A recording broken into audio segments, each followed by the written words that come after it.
Certain connections unfold with such innate flow and powerful intensity that dismissing them as mere accidents becomes nearly impossible. When we encounter specific individuals, there is an immediate recognition, a sense that everything in our environment conspired to facilitate that moment. When the universe truly intends for two people to be together, subtle yet undeniable signs begin to manifest. These are not always explicit beacons, but concrete realities. Unforeseen meetings, conversations that resonate deeply within our core, or paths that intersect precisely when they need to. This discussion serves as an invitation to examine these profound encounters that feel guided by an intelligence greater than our own. Utilizing the foundational concepts of Carl Jung, we will explore how the dynamics of the unconscious, including archetypes and the deeper movements of the soul, actively draw us toward individuals with whom we share an authentic and vital link. If you believe that certain meetings hold a preordained significance, express that intention by commenting below. I am open to the universe's signs. For Jung, no experience is purely random.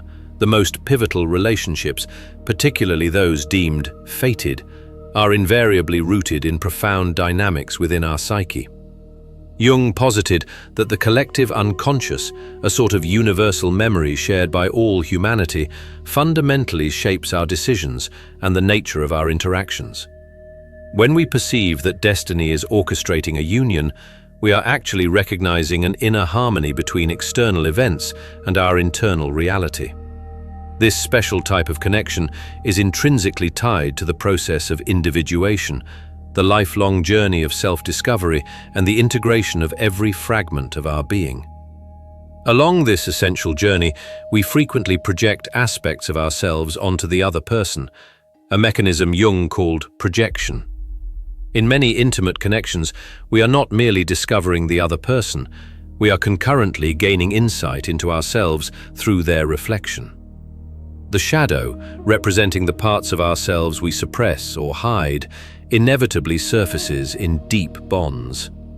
Sometimes, meeting someone stirs intense emotional responses precisely because it triggers latent wounds or activates unintegrated potentials. Furthermore, Jung spoke about the Animus and Anima, the intrinsic masculine and feminine principles residing within every person.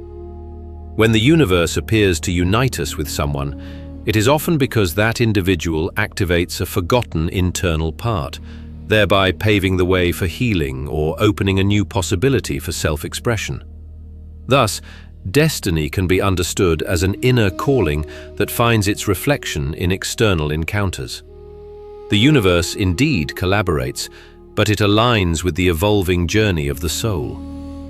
When two people meet unexpectedly under seemingly unlikely circumstances, there is often an undeniable sense that the universe is attempting to communicate something vital. Carl Jung termed this phenomenon synchronicity, a meaningful, non-causal coincidence between events that are linked by a deeper, shared significance. When applied to relationships, synchronicity helps us recognize that a greater intelligence is guiding these encounters, something that defies conventional logic and rational explanation. Consider thinking intensely about a specific person, only for their message to arrive moments later.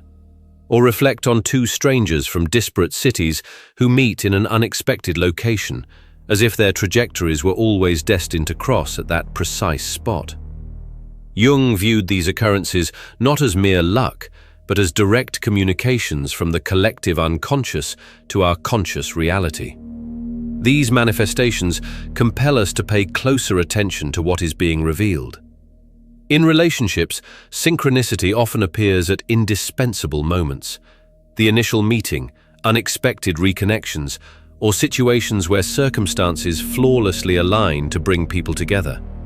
These signals do not guarantee an easy path, but they powerfully indicate that there is something profoundly significant to be experienced with that individual.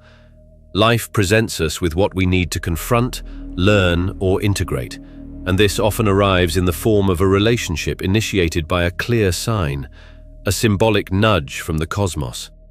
Synchronicity inherently mirrors our internal state. When we are unconsciously seeking resolution or transformation, the universe responds, not through explicit language, but through encounters, potent symbols, and timely coincidences. A book that appears at the perfect moment, a song that articulates an unspoken feeling, or a casual conversation providing an answer you didn't even realize you were seeking. All these can be interpreted as the symbolic language of the unconscious. When the universe desires a specific union, it begins weaving an invisible tapestry of signs. However, the sensitivity to notice them is required, as these signals do not arrive under neon lights. They surface in the quiet intensity of a profound meeting, in the spontaneous ease of an exchange, or in the repetition of symbols that eventually become impossible to overlook. Sometimes, the coincidences are so frequent that accepting their meaning is easier than trying to dismiss them. Yet, it is crucial to grasp that synchronicity never negates conscious choice. The universe may unlock the door, but it remains the individual's responsibility to step across the threshold. Even if the signs suggest a special union, the ensuing relationship demands intentional construction, built upon responsibility, emotional maturity, and presence. Destiny may bring two paths together, but traveling that path in tandem depends entirely on mutual awareness and commitment. Jung saw synchronicity as a principle linking our inner world with the outer world, assigning meaning to events that might initially seem random. Paying attention to these signs is not superstition. It is a form of deep listening, a genuine dialogue with life's inherent mystery. When it comes to love, being open to this kind of listening can illuminate far more than what meets the eye. When your internal self aligns with the flow of existence, what once seemed improbable becomes fully attainable. If the universe truly wants two people to share a connection, it ensures the right encounters occur at the opportune moments. It remains our task to recognize these signals and decide, with our hearts and souls, whether we are prepared to follow that trajectory. When we feel intense attraction or fall in love, our perception of the partner is often blurred. Frequently, we are seeing a fragmented piece of ourselves projected onto them, a virtue we admire, an unacknowledged longing, or perhaps even an unhealed psychological injury. This dynamic is known in Jungian psychology as projection. Jung believed we externalize onto others whatever remains unconscious within us, encompassing both our ideals light and our rejected elements shadow.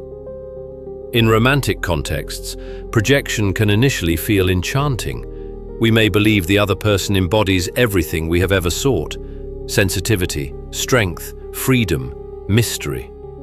Yet, over time, we begin to realize that this idealized image does not perfectly align with reality. This realization does not negate the genuineness of the love, but rather serves as a call to look beyond the fantasy and acknowledge that the idealization was, in part, a reflection of our own inner world. This dynamic is common in encounters that feel divinely guided. The symbolic force in these bonds is so intense that it is easy to confuse the real person with the image we construct of them. Jung taught that every projection is fundamentally an opportunity for personal growth, providing a clear map of what we still need to reclaim and integrate internally. The beloved becomes a mirror, reflecting not only our grandest aspirations, but also our latent fears, insecurities, and undeveloped facets. When we meet someone who activates deep parts of our being, intense feelings are guaranteed to arise. Sometimes the enchantment is accompanied by pain, as the other person may trigger old wounds or internal conflicts. The reality is that many relationships serve as vital containers for healing. For this to occur, we must be willing to honestly examine what is being projected.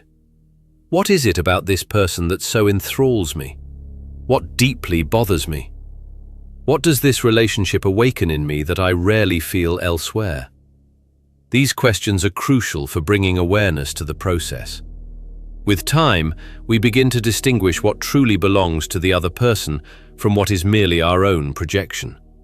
Anger, jealousy, admiration, dependency, the fear of loss, the sense of completeness, all these are clues pointing to what is still being processed internally. The more aware we become, the greater freedom we gain to construct an authentic relationship, free from masks or idealized expectations. There is also what Jung termed complexes, emotionally charged clusters formed from significant experiences, especially in childhood. Many of our relationships inevitably activate these complexes. For instance, a person might unconsciously be drawn to someone who represents a parental figure. This dynamic explains why certain relationship patterns tend to repeat themselves, even when we consciously attempt a different approach.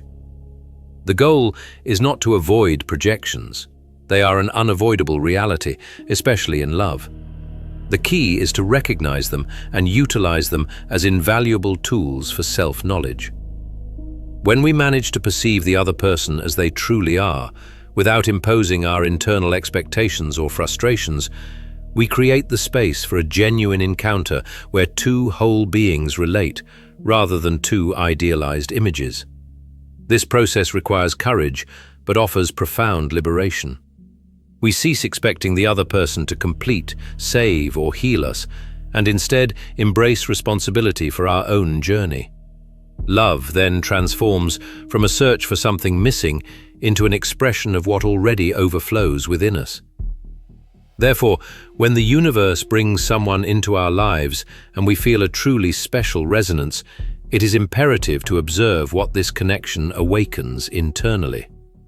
Perhaps it is revealing something we desperately need to see. Maybe it is a clear mirror reflecting both the beauty and the shadows we have yet to acknowledge. And through that challenging process, we are given the chance to heal, grow, and become more integrated, both alongside the other person and independently. When we discuss encounters that feel destined, we often conjure images of something light, beautiful, and effortless. But the truth is, the most profoundly transformative relationships are rarely easy. They confront us, challenge our core beliefs, and often compel us to face the parts of ourselves we would prefer to keep hidden. These hidden components constitute what Jung termed the shadow, everything we suppress, deny, or simply fail to perceive within our own personalities. The shadow encompasses more than just negative traits like pride or jealousy. It also holds forgotten potentials, undeveloped talents, and repressed desires. When a person enters our life with the intensity of destiny, they invariably become an activator of this shadow. This can manifest both as powerful enchantment and as deep conflict. Crucially, destined relationships are not intended to make us whole, but to reveal us to ourselves. They act as a mirror that illuminates what is hidden in our unconscious. This explains why, in many cases, the stronger the bond, the more intense the emotional turbulence.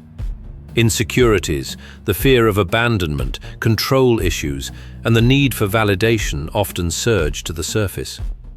The other person becomes the stage upon which the internal battle between who we currently are and who we are yet to discover unfolds. This dynamic is deeply uncomfortable, yet incredibly fertile. The presence of the shadow in romantic encounters can be painful, but it is also a major opportunity for growth.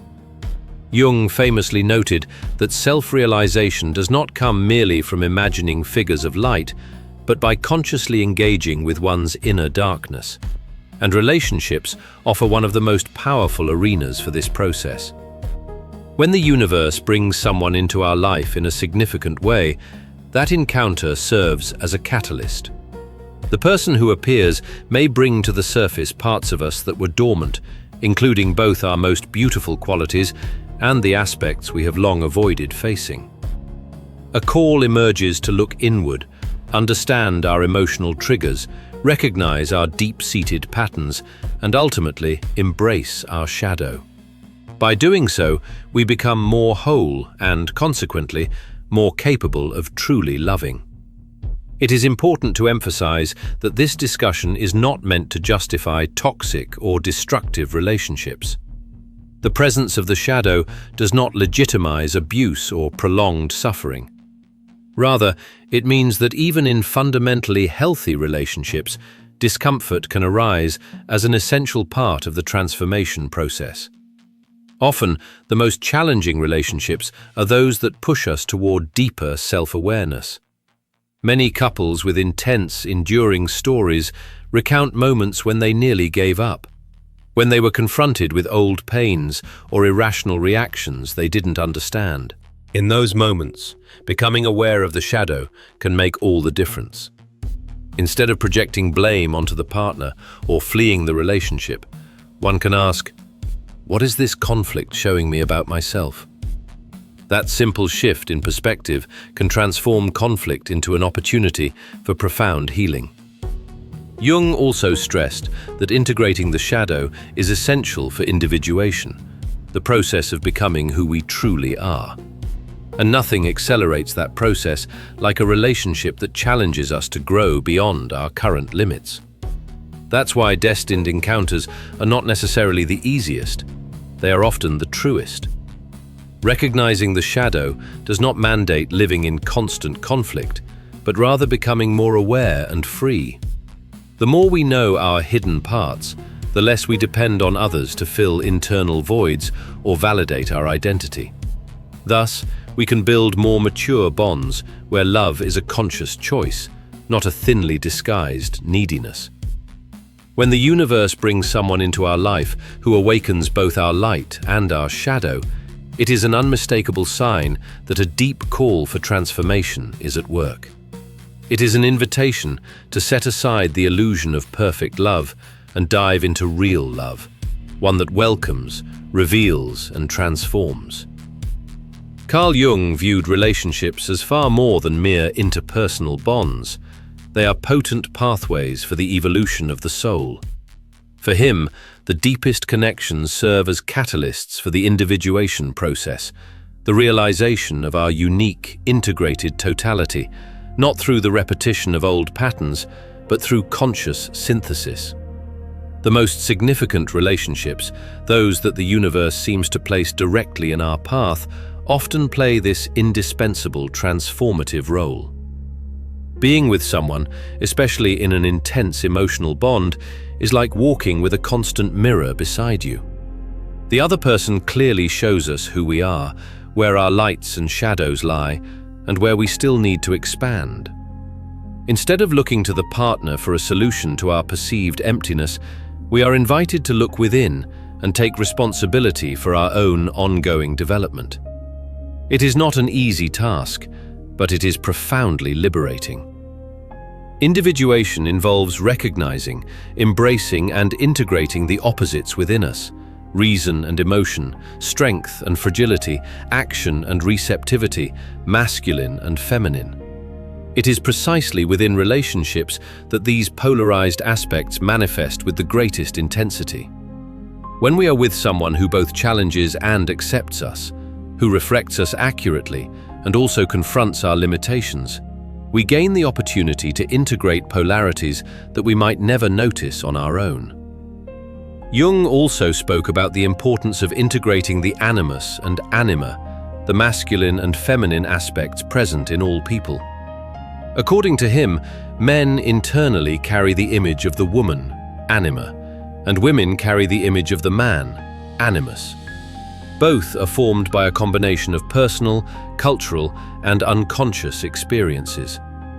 In relationships, we often project these internal images onto our partner, which can create initial enchantment, eventual frustration, or deep confusion. But when we consciously recognize that these qualities also reside within us, we take a fundamental step in the individuation process. Relationships are not just emotional or affective experiences, they are symbolic processes, rituals of transformation. What the other person awakens in us, love, fear, the desire to escape, the wish to stay, are all expressions of internal parts coming into consciousness. The more aware we are of this underlying reality, the more we can transform the relationship into a journey of profound self-discovery. That is why many encounters considered destined provoke such seismic changes. They are not merely there to provide company or pleasure, but to confront us with the essential questions of our soul. These are bonds that shake us out of autopilot, break down our defenses, and lead us to revisit old pains while simultaneously discovering forgotten strengths. On the path of individuation, the goal is not to eliminate conflicts, but to learn decisively from them. Every disagreement can reveal an aspect of ourselves that is not yet integrated. Every loving gesture can express our capacity for welcome, care, and mature commitment.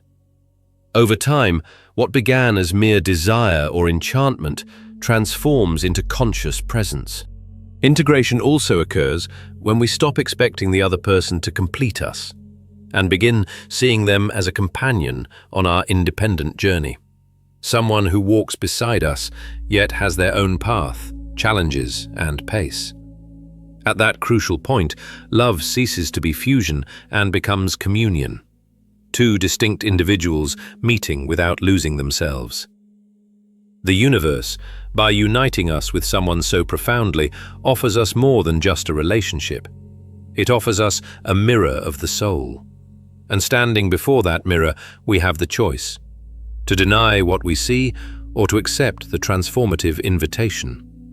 It is this movement of looking inward, growing together, and integrating what was once separate that turns a relationship into a true path of individuation.